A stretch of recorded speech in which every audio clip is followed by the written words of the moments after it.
Hello, hello, hello, hello! Halika't samahan niyo ako. Lying position naman ang gagawin nating workout. Simpleng workout lang yung ginagawa ko. Kung para sa inyo is complicated, huwag niyong gayahin. Gumawa ka ng iyong sariling moves, kung saan kaya ng iyong katawan. Hindi ko sinasabing gayahin mo ko. Pinapakita ko lang yung aking mga workout na ginagawa daily sa bahay. Yes, daily akong nag-exercise.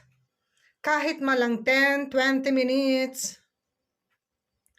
Give time to yourself. Yes, kinakailangan din mag-exercise tayo. Hindi yung puro kain lang ng kain. Kinakailangan ding igalaw-galaw ang katawan. Ginagawa ko to for my benefits. Gusto kong maging healthy and beauty. Alam ko, hindi na tayo makakaiwas sa panahon. Talagang papunta na ang ating edad. Talagang pasulong, hindi pa urong. But who cares? Basta ang gusto ko is mag-exercise. Ito ang feel ng inyong lolang makulit. Sinishare ko lang sa inyo, baka sakaling magustuhan nyo rin. Alam nyo namang walang masamang mag-exercise. Well then, nandyan ang magandang benefits para maging healthy ka. Exercise a day will keep the doctor away. O diba, tipid ka na, healthy ka pa. Kung gusto mo itong kopyahin or gayahin, well, it's free guys.